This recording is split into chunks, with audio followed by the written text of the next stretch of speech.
বাংলাদেশের অন্তর্বর্তী সরকার নিয়ে কি ভাবছে ভারত সরকার?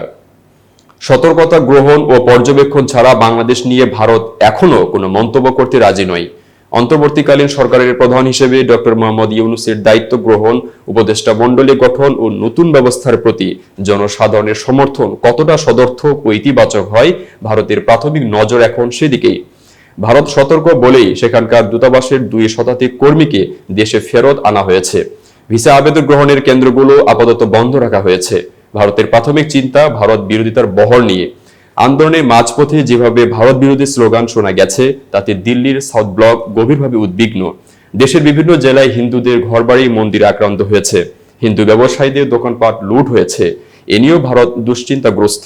কয়েকদিন ধরে ভারত চেষ্টা করছে সেনাবাহিনীর সঙ্গে কথা বলে এই প্রবণতা হ্রাস টানতে। ভারতের পক্ষে স্বস্তির বিষয়, সমাজের বিভিন্ন মহল থেকে এই অপকর্ম বন্ধে উদ্যোগ নেওয়া হয়েছে।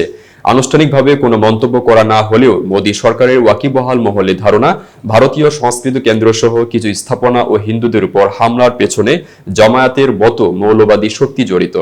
ভারত বিদ্বেষের প্রধান শক্তিও তারা। শেখ হাসিনার জামানায় এ শক্তি সেভাবে মাথাচড়া দিতে পারেনি। পরিবর্তিত পরিস্থিতিতে তারা প্রকাশ্যেই নিজের উপস্থিতি জানান দিচ্ছে। দেশের বিভিন্ন জায়গায় বঙ্গবন্ধুর মূর্তি ও নানা স্থাপত্য ভেঙে ফেলাও তাদের কাজ বলে ভারত মনে করে। নতুন সরকারের প্রধানত জামায়াতের অন্তর্ভুক্তি ও প্রভাব কতটা থাকে সেদিকে ভারত তীক্ষ্ণ দৃষ্টি রেখেছে। ভারত মনে করে নতুন রাজনৈতিক পরিসরে জামায়াতের উত্থান প্রগতিশীল, উন্নতমানা গণতান্ত্রিক বাংলাদেশের পক্ষেও চিন্তার কারণ হয়ে দাঁড়াবে। নতুন প্রজন্ম যারা এই বিপ্লবের প্রধান কাণ্ডারি এবং অন্তর্বর্তীকালীন সরকারের বিষয়টি কিভাবে দেখছে ও আগামী দিনে কিভাবে দেখবে, ভারত তা সতর্কতার সঙ্গে লক্ষ্য রাখছে। সাউথ ব্লক মনে করেছে আগামী দিনে 2 দেশের সম্পর্ক অনেকটা নির্ধারণ করবে এই বিষয়ে।